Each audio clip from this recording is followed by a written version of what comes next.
첫 번째 주제, 나에게 적합한 부동산으로 오늘 이 시간 시작을 해보려고 해요. 입지 분석 전문가십니다. 빠숑 김학렬 선생님을 모셨습니다. 선생님 어서 오세요. 어서 오세요. 네. 안녕하십니까. 어서 오세요. 안녕하세요. 저는 스마트튜브 부동산조사연구소 김학렬 소장이라고 하고 있고요. 요즘은 이제 이렇게 소개합니다. 챗GPT가 평가하는 대한민국 최고 부동산 전문가 김학렬 소장입니다. 반갑습니다. 이거 챗GPT가 어떻게 평가하는 거예요? 한번 챗GPT나 네. 뭐 다른 AI 어플 진짜요? 해보시면 돼요. 그래서 대한민국에서 제일 잘 나가고 제일 잘하는 부동산 전문가가 누구냐라고 질문하시면 제가 1등 나옵니다.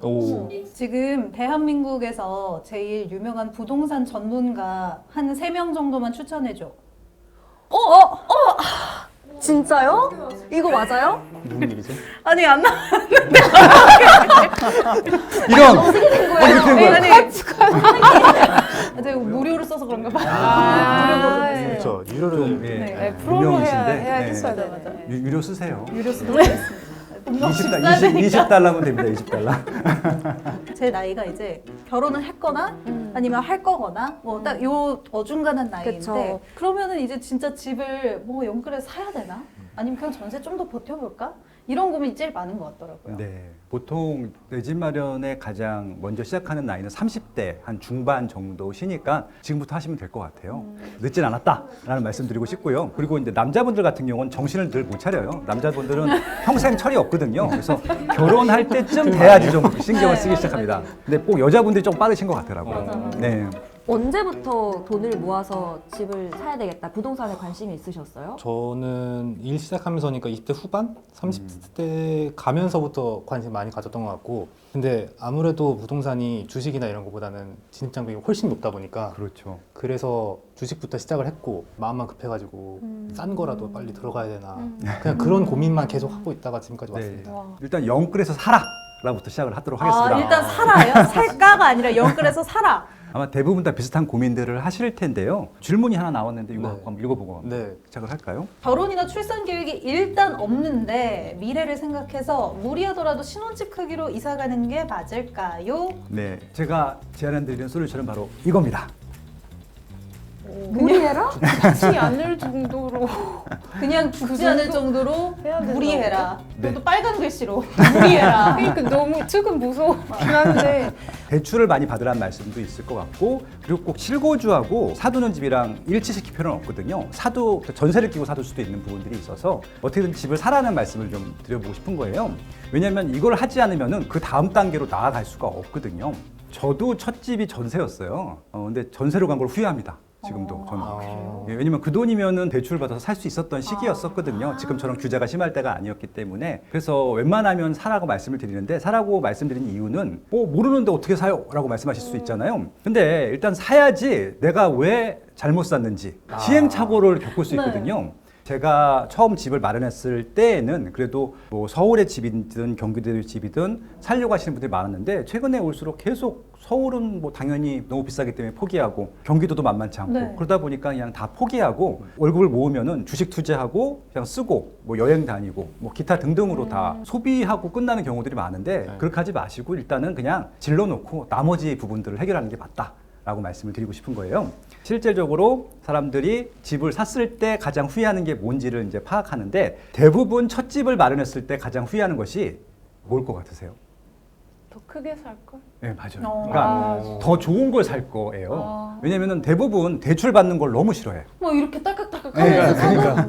그러니까 그러면 답이 네. 오는 거 아니에요? 근데 집을 사고 나면은 조금 더 좋은 걸 사도 되는구나 라고 하는 것들을 그제서야 알게 되거든요. 그래서 일단은 첫 집부터 내가 살 수 있는 최대한 경제력을 모아서 사라고 말씀을 드리죠. 또 하나는 뭐냐면은 네. 주식 투자는 손해보면 손절매를 하잖아요. 네. 집도 손절매 할 수 있거든요. 그럼 손해가 너무 크잖아요. 그러니까요. 커도 생각보다 크지 않거든요. 조금 손해보고 빨리 팔아서 다음 것들을 바깥 한다고 하는 것은 손해를 극복하고도 훨씬 더 큰 이득으로 갈 수 있는 확률이 높기 때문에 잘못 사면 바로 손절만 하면 돼요. 그렇게 좀 자신 있게 해야지 평생 고민만 하다가는 아무것도 결정 못 한다 라는 좀 말씀을 좀 드려보고 싶습니다. 선생님 죄송한데 예. 그렇게 선생님 말 믿고 샀다가 이제 손해를 많이 보면 제 인생도 책임져 주시나요? 네, 책임져 드리겠습니다. 정말요? 네. 오, 멋있으시다. 어떻게 어떻게 책임져 주신다요? 이게요. 그러니까 이제 부동산이라고 하는 게 리스크가 있는 게 있고 없는 게 있는데 제가 제시하는 솔루션들은 대부분 다 안전한 것들이에요. 그래서 한 번도 저한테 책임져 달라고 그 역으로 한 사람이 없었어요. 제가 한국갤럽 다닐 때 제 남자 후배가 있었어요. 돈이 없잖아요. 없다 보니까 그냥 평생 결혼해서 한 10년 동안을 전세 월세로 산 거예요. 근데 이제 얘도 애가 태어나니까 내 집 마련을 해야 됐다고 생각했던지 이제 저한테 온 거예요. 그래서 마침 그때가 2012년도였어요. 그때가 이제 서울 부동산은 되게 시기가 안 좋았던 해였었고 미분양이 많았거든요. 바로 여기 옆입니다. 마포 레미안 프루지오라고 하는 아파트가 분양을 했고 미분양이 났어요. 마레프가 그때 미분양이었어요? 예. 굉장히 큰 세대잖아요. 3차 세대가 넘다 보니까 분양률이 절반도 안 됐어요. 그래서 거의 줍줍이라고 하는데 그냥 계약금만 걸면은 뭐 중도금도 무이자 굉장히 좋았던 조건을 살 수 있었던 시기가 있었거든요. 그래서 제가 그냥 그거 그냥 사라고 했거든요. 대출도 그때는 70%가 나왔기 때문에 충분히 전세금 빼서 그거 하고도 남았죠. 대출도 풀로 안 받았었거든요. 근데 이제 그때 결국은 샀는데 저를 계속 달달 볶아요. 형, 아직도 미분양이 많아. 뭐 이러면서. 근데 2년 딱 지나자마자 2014년도 지나자마자 미분양 다 없고 시세가 올라가기 시작하면서 그게 6억이었었거든요. 결국 18억까지 갔어요. 네. 와, 마레프가 그냥 마포구 대장이잖아요. 그렇죠. 우리 마포 구민이라서 네, 알죠? 알죠. 너 만약에 이거 6억에 샀는데 집값 빠지면 내가 사줄게 라고 제안을 했었죠. 근데 결국은 그 친구가 18억이 됐고 18억일 때 또 왔어요. 이사를 가고 싶다고. 그때 뭐라고 제안했냐면은 그러면은 이거 팔고 역삼동에 구축으로 가라. 네 고향이지 않냐 그랬더니 좋다고 갔어요. 그때는 이제 새 아파트가 더 많이 오르거든요. 수평이동이 됐어요. 이쪽은 구축이고 이쪽은 신축이기 때문에 역삼동에 갔는데 이게 이제 10년 차가 넘어가면은 거의 비슷한 수준으로 올라갑니다. 근데 강남은 더 많이 오르잖아요. 결론부터 말씀드리면은 이제 마레프는 24억 찍고 18억으로 쭉 빠졌고 이 역삼동은 30억까지 올라갔어요. 그러니까 이 친구는 이제 6억부터 시작해서 30억 자산가가 된 거예요. 그러니까 대부분 이런 구조거든요. 그러니까 이제 이 시사의 흐름이라든지 방향성이라고 하는 것들이 있습니다. 단기적인 등락은 있을지 모르겠지만 올라갈 수 있는 것들은 정해져 있거든요. 그때 과감하게 용기를 낸다고 하면은 실패할 가능성은 전 제로라고 봐요. 네. 그러면 네. 이제 재테크 목적이 아니라 네. 이제 실거주 목적으로 집을 살 때 영끌이라도 해서 무리해서 사라고 하셨으니까 어떤 형태의 집을 사는 게 좋을까요? 추천을 해주신다면요? 전세나 월세 살 때에는 아파트가 아니어도 돼요. 제가 제일 좋아하는 형태는 혼자 사시는 분들은 오피스텔입니다. 왜 그러냐면 오피스텔은요 풀옵션이라서 다른 돈을 쓸 필요가 없어요. 몸만 들어가면 되니까. 맞아요. 맞아, 몸만 맞아. 들어가면 네. 돼요. 심지어는 뭐 침대도 있는 데도 있고 이불도 주는 데도 있거든요. 뭐 집주인에 따라서 제공해 주기도 하니까. 그래서 오피스텔 같은 경우 추천을 많이 해요. 돈이 쓰는 데가 안 들어가니까. 그 13년 전에 그 마레프 추천을 했던 친구를 만난다면 어디를 지금 뭐라고 하시겠습니까? 그때는 다행히 서울에 분양 물량이 많았었고 미분양이 많았기 때문에 그 지역을 추천했었는데 지금은 그때만큼 많은 분양 물량이 있지는 않아요. 네. 그래서 서울은 지금 건축비도 많이 올라갔고 부지도 많이 안 남았기 때문에 비쌉니다. 그래서 저는 서울을 추천드릴 수는 없어요. 어떻게 추천을 드리냐면은 2030 분들은 경기도하고 인천 지역을 추천드려요. 근데 그건 나쁘지 않아요. 그렇게 멀지도 왜 않아요. 그러냐면은 그때보다 지금이 달라진 게 있어요. 특히 아파트 입지나 상품성을 따질 때 제일 중요한 게 일자리 접근성이거든요. 네. 서울에서 일자리가 가장 많은 곳은 강남구입니다. 강남구 인구가 50만 밖에 안 되는데 강남구의 일자리가 85만 개예요. 강남구에 살면 좋겠지만 강남구는 50만 명밖에 살 수가 없기 때문에 나머지 150만 명은 밖에 살아야 되는 것들이죠. 그러니까 당연히 강남구로 들어오려는 수요가 많다 보니까 비싼 것들이거든요. 그러면 강남구만 답이냐? 아니 서울 다른 지역에서 강남구로 출퇴근할 수 있으면 되는 거잖아요. 그래서 한 30분 내에 올 수 있다. 그럼 이제 강남구까지 가는 전철이 있어요. 2호선이 있고 그다음에 3호선도 한 번에 갈아타고 그다음에 7호선도 가고 9호선도 가잖아요. 네. 이건 환승 없이 한 번에 갈 수 있거든요. 9호선 맨 끝은 예를 들어서 강서구입니다. 강서구는 강남구의 3분의 1 가격도 안 돼요. 그럼 거기서 시작을 하는 거죠. 근데 거기도 비싸다고 생각하면은 공항에서 한 번 환승할 수 있는 김포, 부천, 네. 뭐 인천 여기까지 갈 수 있는 거죠. 한 번 환승해서 불편하긴 하지만 그만큼 많이 싸지니까. 최근에 제가 많이 추천드렸던 입지 중에 하나가 검단, 네. 그다음에 이제 고양시 덕양구 이런 데들입니다. 서울 같은 규제 지역은 대출이 40%밖에 안 나오는데 여기는요 70%까지 나오거든요. 뭐 예를 들어서 5억짜리 아파트를 산다? 그럼 70%면은 3억 4천이 나와서 1억 5천만 종잣돈이 있게 되면은 내 집을 할 수 있거든요. 그럼 이것이 이제 나중에 올라가는지가 이제 그렇죠. 이게 문제잖아요. 올라가요. 왜 그러냐면은 지금까지는 고양시 덕양구에서 강남 가기가 좀 불편했어요. 3호선 타도 삥 돌아가는데 네. GTX-A가 지금 이제 공사를 했고 고양시 창릉역이라고 하는 역을 덕양구 한가운데 만들게 됐거든요. 고양시 창릉역에서 삼성동까지 15분 걸려요. 그러면 완전 대박입지 아니에요? 근데 지금 5억밖에 안 해. 제가 지금 찍어드리고 있는 거예요. 덕양. 사시는 겁니다. 덕양에 네. 빨리 별표. 부축은 화정지구, 뭐 신축은 삼성신도시. 삼성신도시 같은 경우는 스타필드가 옆에 있어요. 네. 스타필드 가시면은 수영장이 있죠, 극장이 있죠, 패션 이런 것들도 되게 많고 그래서 지하 1층부터 4층까지 거기 스타필드 다 돌잖아요. 네. 만보 나와요. 아 진짜요? 운동을 따로 할 필요도 없어요, 그냥.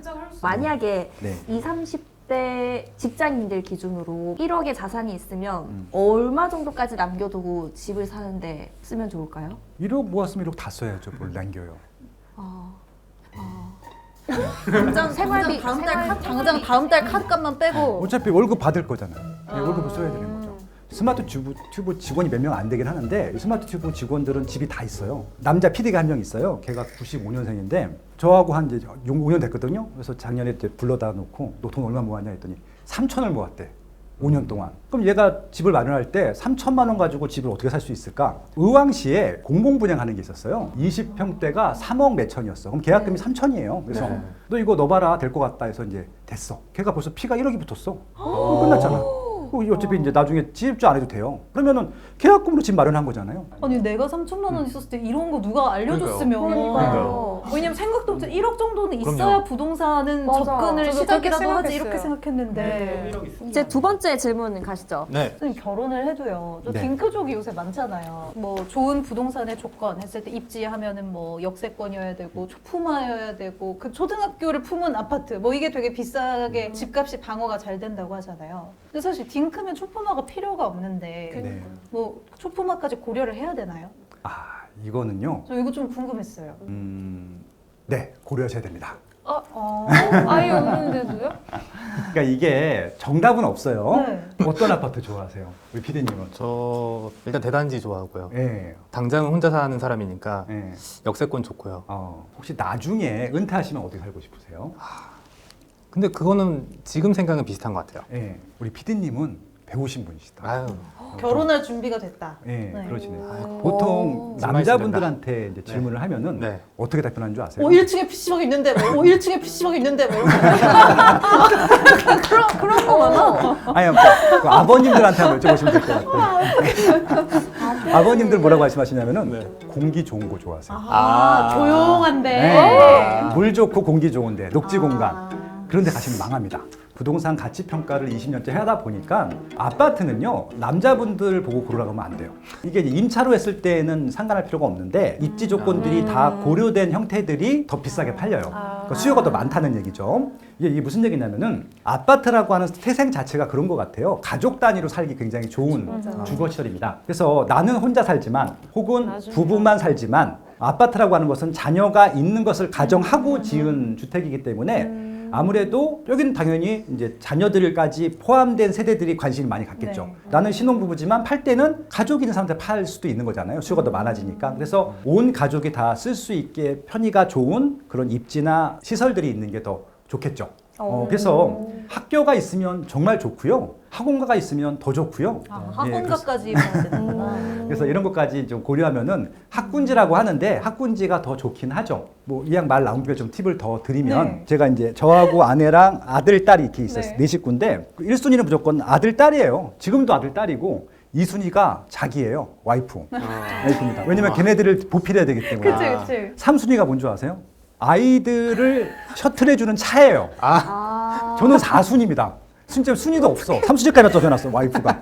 이게 아이들을 위해서는 교육 환경, 그다음에 본인을 위해서는 그런 편의시설도 있잖아요. 스타벅스나 뭐 백화점이나 이런 것들. 그다음에 차를 위해서는 넓은 주차장과 넓은 도로. 저는 알아서 하래요, 그냥. 기러기 아빠를 하던. 집 볼 때도 네. 그냥 아빠 의견을 중요하지 않고. 네, 아빠가 중요한 건 역할을 하죠. 돈은 지불해야 돼. 그렇죠, 그렇죠. 그래서 직주근접을 해야 되는 이유가 돈은 벌어와야 되니까. 아빠를 위해서 직주근접 해야지. 그렇죠. 네. 여자 아이 부모님의 입장에서 아파트를 고르면은 100점짜리 아파트를 고를 수 있어요. 그러니까 일단 안전해야 되잖아요. 보안도 네. 좋아야 되고. 그래서 혐오 시설이 없어야 되는데 예를 들어서 초등학교가 가까이 있으면 좋을까요, 나쁠까요? 좋죠. 너무 좋죠. 초품화 아까 말씀드렸잖아요. 학원가가 옆에 있으면 좋을까요, 나쁠까요? 좋죠. 그럼 대학교가 옆에 있으면 좋을까요, 나쁠까요? 좀 시끄럽죠. 별로일 것 같은데요? 대학교는 혐오 시설. 왜? 언니 오빠들 봤더니 맨날 술만 먹어. 맞아. 소개팅만 하고 놀면 그렇긴 놀아. 해요. 맞아. PC방 가고. 대학생 애들은 옆에 있으면 안 될 것 같아. 그러니까 만약에 대학교 프리미엄이 있으면은 서울대 옆이 제일 비싸야 되거든요. 그렇죠. 서울대 옆이 신림동이에요. 그렇죠. 신림동 계실 분 죄송합니다. 제일 싸. 그렇죠. 단학교가 아무래도 좀 싸고. 녹두거리 제일 싸. 그렇죠. 예, 그런 대학가가 근처에 없고 상업시설이 있다 하더라도 우리 아이 공부에 도움이 되는 상업시설 스터디를 해요. 가끔 모여서 스터디 카페가 있다든지 네. 그리고 이제 학원 이동할 때 먹을 수 있는 간식들 있죠. 그런 것들이 잘 돼 있는 거 스타벅스 이런 것들은 플러스 상업시설이 되는데 아빠들이 좋아하는 아까 말씀드린 PC방, 당구장. 그다음에 당구장, 술집, 호프집도 치킨 파는데 술을 팔면 안 돼. 그래서 결국은 여자 아이 엄마 입장에서 고르게 되면은 완벽합니다. 이건 내가 딩크족이든 혼자 살던 마찬가지야. 그래서 그런 아파트 선택하게 되면 20평, 30평, 40평 상관없이 괜찮다. 뭐 어차피 우리가 상급지는 돈이 없으니까 못 가지만 네. 그러면 서울에서 비교적 이제 하급지로 분류되는 데보다 차라리 그런 GTX 뚫리는 신도시를 추천하시는 거예요? 그렇죠. 왜 그러냐면은 진짜요? 강남구로 출퇴근할 수 있는 입지가 그렇게 많지가 않아요. 생각보다. 예를 들어서 이제 강서구가 지금 9호선 뚫리기 전까지는 강남구 출근할 때 아침에 차가 막히니까 거의 2시간 이상 걸렸었거든요. 그럼 힘들잖아요. 차라리 그럴 거면은 하남시, 광주 아니면 분당 이런 데 훨씬 가까웠던 것들이거든요. 그리고 이제 최근엔 7호선 개통되다 보니까 광명, 부천, 인천도 맞아. 그렇게 가거든요. 환승하지 않고 한 번에 갈 수 있다고 하면은 경기도나 인천이라 하더라도 그게 더 유리할 수 있다. 그리고 이제 좋은 이유가 뭐냐면은 서울은 땅덩어리가 좁기 때문에 쾌적하지도 않고 옛날에 살던 분들이 그대로 살거든요. 신도시가 좋은 게 혐오 시설들을 다 없애고 휜 도화지에다가 좋은 것만 골라서 지어놓은 겁니다. 그러다 보니까 훨씬 더 깔끔하고 살기 좋고 일단 아이들 키우기 너무 좋거든요. 대부분 다 평지고. 맞아. 강북에서 운전해 보신 분들은 아실 것 같아요. 이제 노도강이라고 하는 이제 그쪽 강북구 쪽 가면은 기암 절벽에 꼬불꼬불하고 주차도 힘들고. 근데 요즘은 아이들 셔틀 해줘야 되기 때문에 엄마들이 운전해야 되는데 신도시들은 주차료도 거의 안 받고 뭐 아무 데나 해도 되고 맞아. 이런 그렇죠. 것들이 있기 네. 때문에 아이들 학교에서 뭐 학원 보내기도 편하고 아이들 또 자전거 타거나 인라인 타기도 편하고. 근데 서울까지 출퇴근은 30분이면 되고.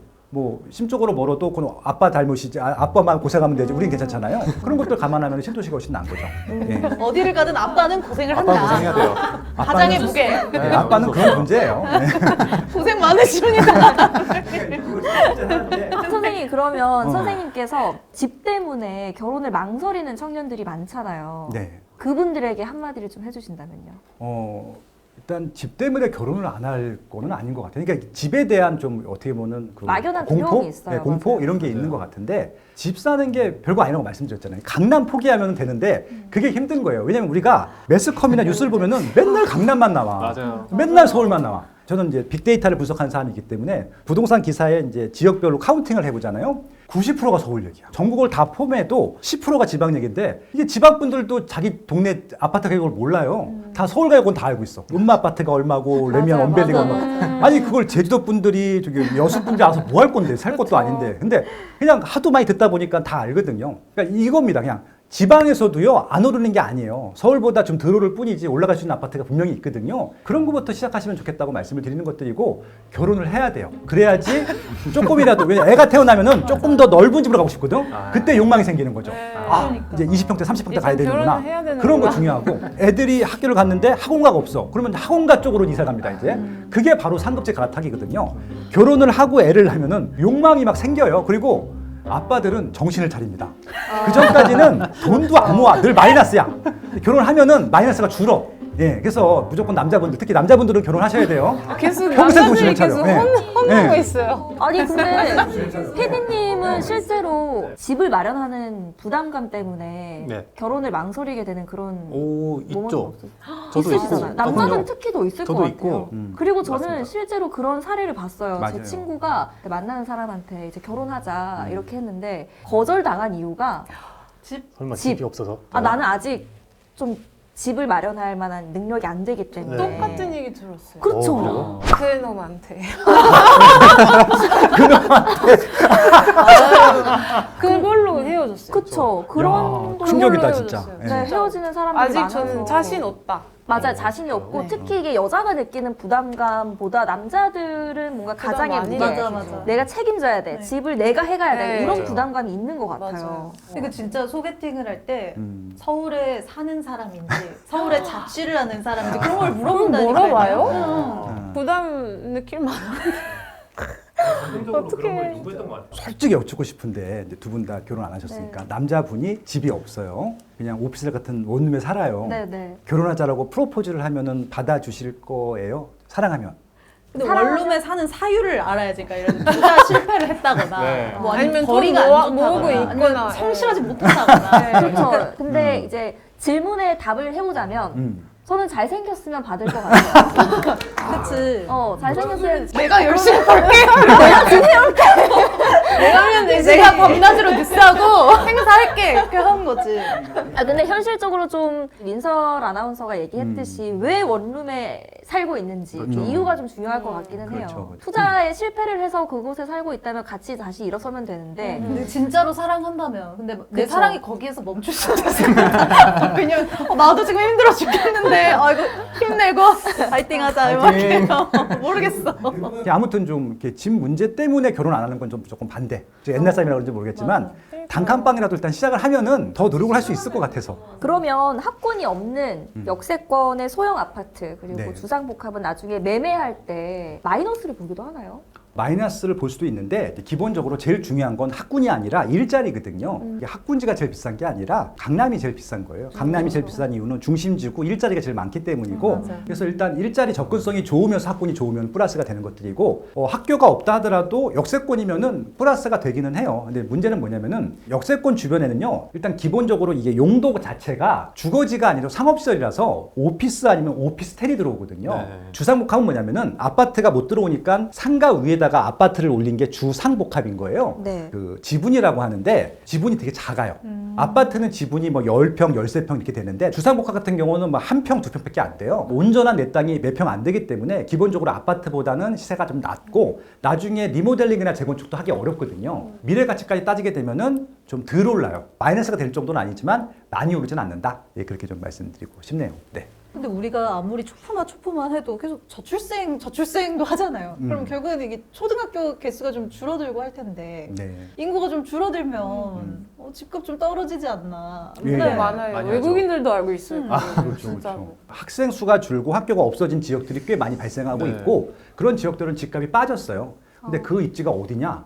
다 지방이에요. 네. 서울은 안 빠지고 있어요. 그러니까 서울이 인구가 준다라고 알고 계신 분이 있는데 집이 없어서예요. 저는 어렸을 때 할머니, 할아버지, 엄마, 아빠, 삼형제 7식구가 한 집에 살았거든요. 지금은 그렇게 3대가 같이 사는 집이 없잖아요. 없죠. 지금 7명이지만 집이 한 채, 두 채, 세 채니까 5채가 필요한데 서울에 집이 5채가 증가했느냐? 아니요. 2배도 증가 안 했어요.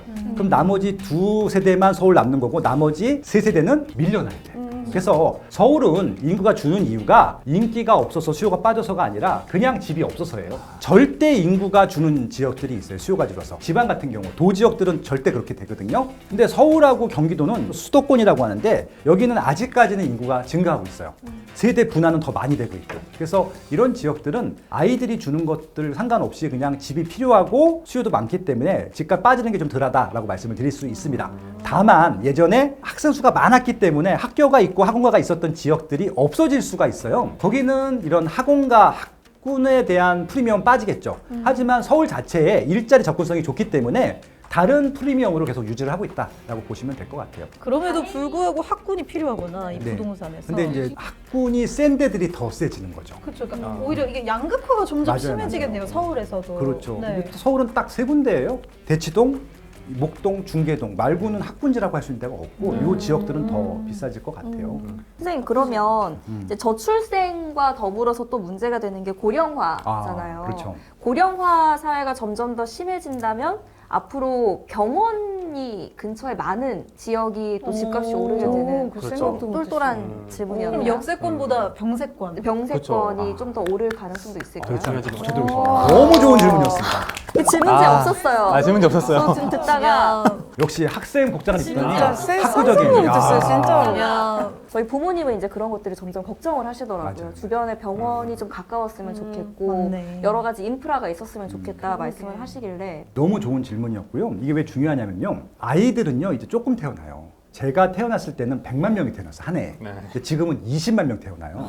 그러니까 이제 지금 100만 명이 태어났을 시기에 분들이 지금 은퇴를 하고 있어. 1차 베이비 부머 세대 분들이 50년대 후반, 60년대 초반인데 이분들은 지금 은퇴하고 계세요. 그다음에 2차 베이비 부머 세대가 저예요. 70년대 초반이랑 이제 그분들 은퇴하실 때가 됐는데 이분들이 과연 주거지를 어디로 선택할 것인가가 굉장히 중요한 이슈거든요. 근데 제가 우리 부모님들 얘기할 때 그 얘기가 뭔지 몰랐었어요. 50살이 딱 됐는데 아파요.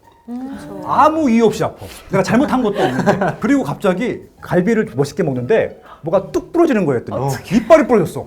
응급한 상황이잖아요. 네. 치과 가야 돼. 가야 돼. 그리고 갑자기 40살이 되니까 노안이 와요. 안과 가야 돼. 가야 돼. 예, 그렇죠. 그리고 무릎 아프면은 가서 도수치료 받고 와야 돼. 물리치료 받고. 그렇죠. 맞아, 맞아. 이게 도보권에 있어야 돼요. 은퇴하신 60대, 70대, 80대 우리 형님들은 멀면 못 가요. 그래서 제가 남자분들 말씀을 듣지 말라고 하는 게 자꾸 공기 좋은 곳을 찾아. 외딴 곳. 그러니까 이제 이게 2000년도 초반에 뭐가 유행했냐면은 실버타운 전원주택이 진짜 많이 유행했었어요. 양평, 가평, 홍천, 춘천, 원주 이런 데 갔어. 맞아요. 공기 좋은데 뎁다 비쌌어요 그때. 그게 그 당시 20년 전 돈으로요 100평짜리에다가 30평, 40평짜리 건평짜리로 집을 짓게 되면은 원가가 7억, 지어진 걸 사면 10억이 들었습니다. 20년 전에 10억이면 뭘 사냐면은 압구정 현대아파트, 반포주공 1단지 지금 7, 80억 하는 걸 살 수 있었어. 네. 그걸 안 사고 거길 간 거예요. 근데 그 전원주택은 지금도 10억이 안 돼. 안 되죠. 네. 안 되죠. 근데 여기는 10억짜리 아파트가 지금 서울은 막 70억, 80억이 됐잖아요. 아이고야. 편의점도 없어. 병원 당연히 없고. 그다음에 밤에 위험해. 여기 살 이유가 하나도 없는 거예요. 그러니까 나이가 먹으면 먹을수록 어디 사셔야 되냐면은 동네 병원이 있고 즐길 거리가 있는 곳들 있잖아요. 네. 재래시장도 좋고 마트도 좋고 백화점도 좋고 극장도 있고 이런 데들. 은퇴하신 분들은 학군이 필요 없잖아요. 학군지는 아니지만 역세권의 주상복합을 좋아하세요. 왜? 주상복합은 바로 엘리베이터 타고 이쪽에 쭉 내려갈 수 있거든요. 병원이랑 뭐 다 예. 있으니까. 다 있으니까. 그렇게 좀 은퇴 앞두고 공기 좋은 데 가서 살란다 이렇게 말 많이 하시는데 이거 진짜 조심해야 되겠다. 그러니까요. 예. 네. 그분만 보내시면 되고요. 자가로 보내면 안 돼요. 잠깐만. 절대 자가로 보내면 안 돼요. 혼자서. 전세도 아까워. 공기 월세로. 좋은 데는 전세나 월세로 네. 얻어드리고. 아, 그렇죠, 그렇죠. 네. 아마 한 달 후에 오실 거예요. 불편하시다고. 왜냐면 담배 살 데도 없거든. 아. 근데 월세는 약간 그냥 공중에 흩어지는 맞아. 돈이라는 인식이 있으니까 아깝다고 생각이 맞아요. 드니까. 맞아요. 그래서 그렇겠네. 차라리 그냥 전세에 그냥 확 몰아서 나중에 어차피 돌려받으니까 그건 네. 맞아. 그게 더 이득이다? 이런 인식이 있는 것 같아요. 전세 제도는요, 임대인과 임차인의 자연스러운 계약 형태로 만들어진 거예요. 이게 조선시대부터 존재를 했었고, 집주인은 이 집을 살 때 돈이 부족하니까 은행 대출이 잘 나오지 않는 시기에 전세 보증금이라는 것들을 은행 대출 대신 받는 거죠. 그러니까 서로 이렇게 좀 윈윈하면서 만들어진 제도가 전세고, 저는 굉장히 똑똑하고 합리적인 제도라고 생각을 했었습니다. 임차인들은 무이자를 빌려주는 것들이기 때문에 무이자 부분들에 대한 것들이 월세인 거예요. 근데 이제 이게 왜 문제가 생겼냐면은 집값이 계속 올라가는 거예요. 올라가는 걸 봤더니 투자자들이 전세 대출이 많이 안 나오니까 전세를 끼고 집을 사는 형태들이 많아지다 보니까 그것 때문에 집값이 올라갔다라고 판단을 한 것 같아요, 정부에서. 네. 그래서 전세를 없애야겠다라고 하는 것들이고, 또 전세에 대해서는 소득세에 대한 좀 추징이 조금 어렵다고 판단한 것 같아요. 근데 월세는 이게 정확히 소득이기 때문에 또 소득세를 걷어들일 수도 있고, 아무튼 여러 가지 이유 때문에 전세를 좀 줄이고 월세를 만들려고 했던 것 같고, 결론을 말씀드리면은 세입자 입장에서는 전세 제도가 좋습니다. 아파트는. 왜냐면은 지금 말씀하신 대로 없어지지 않는 돈이에요. 왜냐면 그대로 돌려받으니까. 네. 그래서 하루빨리 내 집 마련을 해야 되겠지만 내 집 마련을 하는 동안에 전세로 사시는 게 아파트는 좋다라고 제안 드리고 싶네요. 그러니까 그 액수는 똑같이 돌려받으니까 사실 그러면은 내 돈 뭐 별로 안 쓰는 거고 은행에 대출이자만 맞아, 맞아. 조금 내면 되지라고 생각을 했는데 네. 요새는 집값이 너무 빨리 맞아요. 오르고 그러니까. 물가 상승률이 인플레이션 때문에. 너무 빨리 올라가다 보니까 3년, 4년 전에 뭐 1억 그대로 다시 받는다고 해서 똑같은 1억이 아니고 네. 사실 몇 천만 원 손해본 느낌이 이제 드는 거죠. 맞아요. 그렇죠. 그러니까 그럴 자꾸 때 있죠. 집을 사라고 하시는 거죠. 그렇죠. 저는 그래서 첫 집부터 내 집을 사라고 말씀을 드리는데 오피스텔이든 다세대든 빌라든 전세로 들어가는 건 비추천. 전세 사기 문제 들어보셨잖아요. 맞아. 그러니까 이제 전세 사기가 왜 발생하냐면은 매매가를 몰라서 그래요. 매매가를 모르니까 매매가랑 전세가랑 똑같은데 그냥 들어가는 거예요. 근데 아파트는 좋은 게 뭐냐면은 전세가랑 매매가랑 갭이 커요. 보통 매매가의 50% 정도 수준이 전세가거든요. 여기는 전세 사기 문제가 발생할 가능성이 거의 없어요. 안전하죠. 근데 오피스텔 다세대 빌라는 매매가랑 전세가랑 거의 똑같거든요. 거주하실 거면은 전세로 들어가지 마시고 월세로 들어가라라고 일단 추천드리고 싶고, 그리고 웬만하면 빨리 내 집 마련을 해라라고 좀 제안을 드리는 거죠. 피디님 지금 네. 전세 살고 계신다고 전세 살고 하셨잖아요. 있습니다. 매매가 확인해 보셨어요? 전 좀 특이한 케이스인데 상가주택 안에 있는 집주인 어르신들이 살던 집에서 제가 살고 있어요. 부모님은 아니시고 아닙니다. 남남이시죠? 남남입니다. 이거 되게 위험한데. 어. 왜냐면 매매가가 더 헷갈려 그러면은. 매매가 애초에 없었기 때문에. 맞아요, 맞아요. 네. 이게 이것 때문에 그래요. 네. 전세 사기 문제가 뭐냐면요. 집을 신축해서 팔아먹는 업자들이 있는데 이게 실제 매매가가 한 3억밖에 안 돼요. 그럼 전세를 3억에 맞춰요. 그럼 내 돈 10원도 안 들어가죠. 그런 식으로 해서 이게 그냥 날아가는 거예요. 그러니까 사실 그 집주인도 다음 네. 세입자 못 구하면 그쵸. 내가 그쵸. 전세 사기를 치려고 한 게 아닌데도 그러니까요. 전세 사기가 맞아요, 되는 맞아요. 거잖아요. 예. 그래서 이게 경매 넘어가게 됐을 때 경매에서 보통 그 매매가보다 싸게 낙찰이 되는데 네. 아파트 같은 경우는 낙찰이 돼도 돈이 남거든요. 네네. 근데 전세는 무조건 돈이 모자라요. 그래서 나중에 내 보증금도 환급을 못 받는 경우들이 많기 때문에 저는 다세대 빌라 오피스텔은 무조건 월세로 들어가라고 추천드리죠. 한번 알아보실 필요가 네. 있을 것 같아요. 표정이 되게 네. 어두워졌어요. 괜찮습니다. 근데 저는 진짜 궁금한 게 많은 돈을 맡기는데 못 그렇죠. 돌려받으면 어떻게 해야 되는 거예요? 꼼꼼하게 계약 전에 조건들을 다 따져보셔야 돼요. 외국 분들뿐만이 아니라 한국 분들도 똑같아요. 네, 그러니까 지금 맞아요, 20대 맞아요. 사회초년생들은 계약이라고 하는 것을 해본 적이 없어요. 맞아. 그렇죠. 우리가 등기부 등본을 받겠습니까? 부동산 계약서를 받겠습니까? 네. 그래서 상식적으로 한번 꼼꼼하게 따져보시면 될 것 같고, 직거래 하시면 안 돼요. 일단 가장 중요한 거는 중개업자 통해서 중개 거래를 하셔야 돼요. 그래야지 중개업자가 책임을 지거든요. 그거 아까 말씀드린 대로 항상 매매가가 얼마인지 알고 확인해 보시면 좋을 것 같아요. 예, 그리고 그 전세 보증 보험이 있어요. 좀 그것까지 드셨으면 좋겠어요. 그러면은 그 집주인이 보증금을 돌려줄 돈이 없어도 그거만, 정부에서 네. 환급을 해주거든요. 정리하자면 일단 중개업자 통해서 중개를 거래를 하고요. 네. 다세대 빌라 오피스텔은 월세로, 그리고 아파트는 전세한다 하더라도 전세 보증보험, 그렇게 해놓으면은 거의 뭐 실패할 가능성이나 보증금을 돌려받지 못할 가능성은 낮아요. 네. 근데 제가 쌤 말 들으면서 부동산이랑 좀 상관없을 수도 있는데 네. 그러니까 이렇게 미신? 음. 근데 손 없는 날에 이사가 꼭 항상 예약이 빨리 차더라고요. 선생님도 손 없는 날에만 이사하세요? 저는 그렇게 하진 않았는데 저는 그거 따르고 믿는 것들에 대해서 그냥 나쁘게 생각하지 않아요. 하시고 싶으면 마음이 편한 게 제일 네, 중요하니까. 근데 제가 이제 서강대학교를 나왔는데 서강대학교는 전공을 무조건 2개를 해야 돼요. 그래서 저는 부전공으로 사학을 했어요. 돌아다니는 걸 좋아하고 역사문제 탐방을 좋아하거든요. 그래서 지역 답사를 막 하다 보니까 부동산 전문가가 된 것도 있긴 해요. 근데 제가 이 말씀 드리는 이유는 네. 역사 문화재를 공부하다 보면은 풍수지리를 공부할 수밖에 없어요. 풍수지리가 이제 장풍 득수라 그래서 바람을 다스리고 물을 얻는 것들이거든요. 그러니까 너무 센 바람이 불지 않고 습도가 적정한 곳이 명당인 거예요. 그러니까 그런 것들 따지는 것들인데 손 없는 날이 아마 그런 걸 거예요. 이게 우리가 계산을 할 수 없지만 우리나라 뭐 24절기 이런 것처럼 뭔가 계산해 놓은 것들이 맞는 시기인 거예요. 그래서 그날이 뭐 기도 안 올 한옥률이 높을 거고 저는 그냥 어르신들이 해놓은 것들 따라가는 거 나쁘지 않다고 생각해요. 무조건 거부하기보다는 내 마음이 편해지잖아요. 아니 그래서 쇼츠를 봤는데 어떤 사람이 원래 보통 손 없는 날에 이사를 하는데 그쵸, 그쵸. 그때 뭐 예약 업체가 이제 다 차면 맞아요. 부득이하게 손 있는 날에 이제 이사를 하는 거잖아요. 더 싸기도 하고. 그러면은 밥솥을 놓고 하루 자면 됐다는 거예요. 빈집에. 네. 그런 것도 혹시 전문가들도 알고 계신지 한번 궁금해서요. 저는 그런 이제 남들이 미신이라고 하는 것은 다 알고 있죠. 다 해보기도 그리고 뭐 하고. 현관에 노란색 두고 맞아요. 거울은 놓지 말고 뭐 그런 거 있잖아요. 맞습니다. 반사되면 안 되고요. 네, 그런 거 좋아해요. 네. 상가나 이런 뭐 임차 주는 지택이 공실이면은 가위를 걸어놓다고. 맞아, 그럼 빨리 그런 거다 나간다고. 있거든요. 예, 그래서 와 진짜 신기하다. 네. 재밌는 게 그래서 많네요. 저도 이사하기 전에 밥솥도 저도 갖고 왔었는데. 맞아 전문가들도. 아, 하시는구나. 제 친구도 신혼집에 이번에 이사해서 집들이 놀러 갔는데 이제 네. 신혼집이니까 혼수를 선풍기를 안 한 거예요. 아. 선풍기는 너가 좀 사달래. 선물 아. 넣어서 왜 이랬더니 그걸 신부가 사면 바람 난다. 바람 나는 거는 사도. 그래서 제가 부품 선풍기를 사줬어요. 그래서 사실 우리가 차만 사도 타이어에 막걸리 맞아요. 막걸리 뿌리고 맞아요. 전셋집만 신기하다. 가도 이거 명태 달고 하는데 진짜 전체에 이 내 그런 거 전재산 있죠. 연끌해서 네. 자가 샀는데 그거 안 하겠어. 나 같아도 밥솥 가서 그쵸. 재우고 그거 가겠다. 네, 네. 아, 네. 그 정도면 저도 집 사면 저는 맞아, 교회 맞아. 다니지만 네. 저도 뭐 다 해놓을 것 같아요. 다 해봐야죠, 어. 해봐야죠. 근데 선생님, 저는 용기는 많아요. 돈은 없어요. 그렇죠. 대부분 다 그래요. 네. 혹시 외국인도 좀 뭐 대출 받거나 뭐 어떤 팁이 있나요? 일단 좀 죄송스러운 말씀을 드리고 싶은데 괜찮습니다. 우리가 좀 일찍 만났으면 좋았을 뻔 아, 진짜요? 했다라는 생각이 들었습니다. 왜요? 왜냐하면은 올 10월 달까지는 외국인들이 더 조건이 좋았었어요. 반영이 계세요.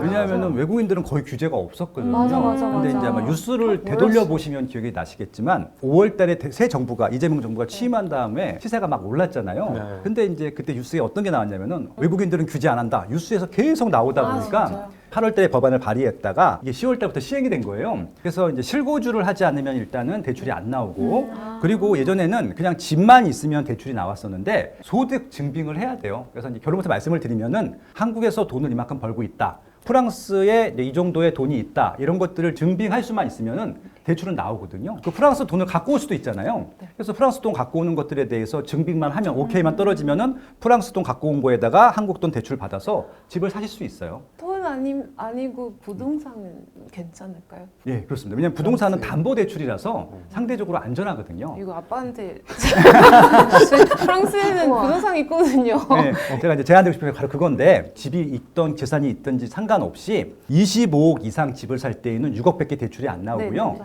15억 이상이면은 4억밖에 안 나오고요. 15억 이하는 6억까지 대출이 나오는데 외국 분들은 실거주를 해야 되지만 조건이 좋은 게 뭐냐면은 자국에서 한국에 갖고 오는 돈에 대해서는 조사를 하지 않아요. 그러니까 이게 정상적인 돈이다라는 것만 증명하게 되면은 여기다가 한국에도 소득이 있다라는 걸 증명하면은 한국에서도 아까 6억, 4억, 2억 대출 받을 수 있고 프랑스에서 갖고 온 돈을 합치게 되면은 100억짜리 집도 살 수 있어요. 저는 지금 33살인데 지금부터도 적극적으로 추천하고요. 오히려 30대 초반이 집 사기 제일 좋은 나이예요. 왜냐하면은 20대까지는 직장도 불안전하기 때문에 맞아요. 소득이 불규칙하거든요. 그러면 이제 DSR이라 그래서 소득 대비 대출이 나오는 금액이 있는데 정확하게 소득이 조금 이렇게 확정이 되게 되면 30대부터는 게 가능하니까 또 이제 뭐 하냐면은 이제 부모님과 같이 사시는 분들은 독립세대가 아니기 때문에 세대주가 아니거든요. 그럼 좀 불리하기도 해요. 그래서 30대가 되면은 같이 살아도 독립세대로도 불리할 수도 있고 그래서 저는 30대 초반에 보통 집 사는 것들을 추천드리고 전세나 월세를 경험하고 싶으면은 20대 때 해보고 30대는 집을 사라 그렇게 보통 네. 제안을 드리죠.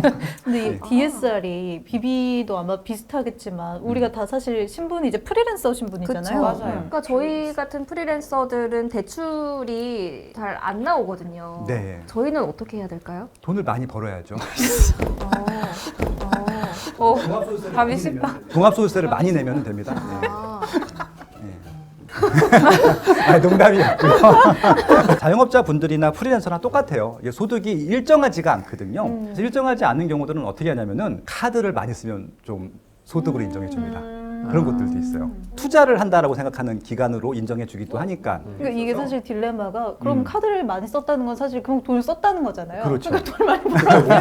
뭘 수가 없죠. 그러니까요. 조금 예. 헷갈리네요. 근데 이제 네. 이게 카드 실적 같은 경우는 이제 몇 달치 실적만으로도 좀 인정을 해주기 때문에 평생 이렇게 쓸 수는 없죠. 버는 것만큼 이상 쓰면 안 되니까. 그래서 이게 대출에 대한 팁들이 여러 가지가 있는데, 그러니까 내가 소득이 일정치 않으면은 이제 의료보험을 낸다든지 아니면 국민연금 이런 것들을 개인적으로 내시는 분들이 있거든요. 그건 저축이니까 그거 가지고도 소득을 또 증빙할 수 있기도 하고 그렇기 때문에 대출 담당자 문의하셔갖고 어떤 조건이 제일 대출이 많이 나오는지 한번 본인의 스타일로 한번 찾아보시면 제일 좋을 것 같고 엄마 아빠한테 대출 받아도 돼요. 근데 이거는 성인이기 때문에 달라고 그러시면 안 됩니다. 나중에 증여세 문제가 생기기 때문에 철저하게 계약서를 쓰시고 이자하고 원금을 갚으셔야 돼요. 사채를 쓰라는 얘기가 아니에요. 내가 주변에 내 신용도를 활용할 수 있는 모든 조건들을 활용해서 은행이든 제2금융권이든 지인이든 부모님이든 대출을 다 합쳐가지고 제일 좋은 거 사라는 것들을 제안 드리는 거죠. 네. 혹시 그 세금 문제가 생길 수 있나요? 그러니까 대부분 집을 안 사보신 분들이 세금 걱정을 하시거든요. 세금은 아주 명쾌합니다. 내가 산 금액보다 비싸게 팔죠. 그럼 수익이 생기죠. 수익이 생겨야 세금을 내는 겁니다. 수익이 안 생기면 세금을 아예 안 내요. 오히려 환급 받을 수도 있고. 그래서 일단은 세금을 낼 수 있으면 박수 쳐드립니다. 행복한 좋은 거네요. 어쨌든 옳은 거니까 그 예, 입지가. 그렇죠. 세금이 어느 때 나오냐면은 네. 집이 두 채다, 세 채다. 아. 여기서부터 문제가 생깁니다. 왜냐면 이제 중과가 돼요. 제일 문제가 되는 게 뭐냐면은 이제 양도소득세입니다. 예를 들어서 이제 두 채부터는 기본 양도세율에다가 20%를 더 못해요. 세 채부터는 30%를 더 못하거든요. 그러면은 지금 최고 세율이 45%인데 30%를 더 못하게 되면 75% 세금을 내야 되는 거고, 이게 거기다가 지방소득까지 합치게 되면은 82.5%를 내는 것들이거든요. 그럼 남는 게 없죠. 그러니까 이런 것들이 문제가 되는데 세 채를 사실 일은 별로 없잖아요. 그쵸. 박수 칠 일이네요. 예, 그렇죠. 그래서 한 채만 살 거니까 한 채 사시는 분들은 걱정하실 필요는 없다. 그래서 혹시 이제 세금을 많이 내고 싶으시면은 두 채 이상 사라라고 제안드리고 있는데, 제가 2030 분들한테 서울 2주택을 하라고 말씀드릴 수는 없잖아요. 그쵸. 어른들도 그걸 다 못 하고 있으니까 네. 경기도 인천은 2주택 해도 얼마 안 나온다. 그냥 사라 말씀을 좀 드려보고 싶습니다. 네. 저는 되게 헷갈리는 게 전입신고거든요. 왜냐면은 어디 가면은 여기 전입신고 된다, 여기는 안 된다. 근데 그 맞아, 정확한 맞아. 차이가 절대 모르겠어요. 아직도 집 살 때도 혹시 그런 케이스가 있어요? 뭐 집 사면 내 집인데도 뭔가 외국인이라서 약간 이런 뭐 전입신고 문제 생길 수 있나요? 일단 내 집을 사면요, 등기부등본에 내 이름이 올라가기 때문에 전입신고는 특별히 신경 안 써도 됩니다. 그러니까 실거주하는 것들이기 때문에 전입신고가 그냥 이사하면은 전입신고가 되거든요. 그건 이제 내 집 마련했을 때는 전혀 문제가 안 되는데, 지금 말씀하신 거는 임차로 살고 있기 때문에 그렇습니다. 근데 그것도 전입신고를 하셔야 돼요. 왜 그러냐면은 불법이에요. 그쵸. 그 집주인이 불법이에요. 네, 그 네, 그들이 왜 맞아, 전입신고를 맞아. 안 하게 하냐면은 네. 오피스텔은 말 그대로 오피스 플러스 호텔이잖아요. 네. 주거로 전용할 수 있게 해주면서 오피스텔을 이제 주거로 쓸 수 있게 하는데, 집주인 입장에서 보게 되면 여기를 전입신고를 시키게 되면요, 이걸 주택으로 잡아요. 오피스가 아니라. 그러면 2주택이 되는 거잖아요. 집주인이 어. 세금을 더 내야 예, 되니까. 보유세도 더 내야 되고 양도세도 더 내야 되기 때문에 중개업자한테 부탁을 해서 전입신고를 좀 안 하게 해주시면 안 될까요? 라고 부탁을 하는데, 이게 왜 문제가 되냐면 나중에 혹시라도 그럴 일이 없어야 되는데 경매 넘어갔을 경우에 지금 전입신고 안 돼 있으면은 자기 권리를 보장을 못 받아요. 그럼 보증금을 날리는 거예요. 그러니까 무조건 전입신고를 해달라고 하시면 되고요. 전입신고가 안 되는 데들은 이사 가지 마세요. 대학가나 이런 원룸 오피스텔에 맞아요, 이런 데가 맞아요. 사실 예, 많아서. 맞아요. 그다음에 이제 또 월세 신고를 하게 맞아, 되면은 맞아. 소득이 잡히잖아요, 집주인들이. 그러면 소득세를 또 내야 되는데 그거 안 내려고 소득 줄이려고 그러는 경우들이 맞아. 있는데, 그냥 무조건 해달라고 하세요. 임차 입장에서 무조건 해달라고 해야 돼. 전입신고 어쩌고저쩌고 또 네, 이상한 또 저는 얘기를 이제- 하면요, 대한민국 부동산 하는 사람들은 빠숑을 다 알거든요. 저 빠숑 친구예요 그러면은 거짓말 안 할 거예요. 너무 든든하다. 네, 진짜 그러시면 돼요, 진짜. 저 전세 만기가 곧이거든요. 연락 맞아요. 한번 드리도록 하겠습니다. 마지막으로 좀 한 말씀을 그럼 좀 들어볼까요, 네. 선생님? 오늘 수업 어떠셨어요? 아, 네. 지금 이제 젊으신 분들이 어떤 것들을 궁금해 하시는지, 제가 또 어떤 좀 콘텐츠를 만들면 좋은지 아이디어를 많이 얻으러 다니거든요. 오늘 해주신 말씀이 저한테 되게 큰 도움이 됐고요. 오늘 이 방송이 그렇게 부동산 선택하시는 데 있어서 좋은 기준, 참고서가 됐으면 좋겠다라는 말씀도 드려보도록 하겠습니다. 네. 초대해서 너무너무 감사하다는 말씀 드리고 싶네요. 저희가 고맙습니다. 네, 감사합니다. 진짜 감사하죠. 유익했어요. 네. 저는 오늘 당장 가서 내가 지금까지 이렇게 모아놓은 돈을 이제 진짜 내 집 마련에 한번 써봐야겠다. 사실 용기가 안 났거든요. 맞아요. 전 돈은 있는데 용기가 없는. 아, 그래도 돈이 있잖아. 우리보다 더 돈이 있으면 그냥 끝난 거죠. 저희 용기밖에 용기밖에 없거든요. 아, 용기밖에 없는데. 돈이 있으면 다 있는 거예요. 그게 돈은 많지는 많을수록 좋은 거고, 예, 있으면 좋은 겁니다. 네. 이미 돈이 있기 때문에 그냥 실행만 하면 됩니다. 바로 그냥 매매로 갑시다. 바로 그러면. 매매하러 것 가잖아요. 같은데요? 맞아, 맞아. 네. 네 분이 돈을 모으시면은 걔 하는 건가요? 서울에 좋은 아파트 살 수 있을 것 같아요. 네 분의 이런 끈끈한 뭔가 의리가 있으면 계약서 쓰시고. 아직까지 그 아직 정도 차이가 네, 저희 오늘 처음 봐요. 아직까지. 예, 최소한 마포구권 살 수 있다. 마포구권 살 수 있다. 맞아요. 마포가 어디예요? 그래서 그 앞에 지금 내 집 마련하라고. 그러니까 아까 제가 이걸 봤는데 이게 지금 약간 좀 선생님 거는 지금 너무 큰 집을 갖다 놓으시고 네. 꼬마 빌딩 아닙니까? 꼬마 빌딩? 저택. 이건 빌딩? 저택. 이런 전원주택은 안 됩니다. 네. 알겠습니다.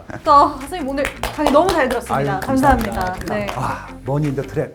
여기 좀 봅시다. 참고해 주시면 좋을 것 같고요. 구독, 좋아요, 알람 설정까지 많이 해주시면 좋을 것 같습니다. 감사합니다. 감사합니다. 주택 좋아요. 다음에 만나요. 여기 좀 봅시다.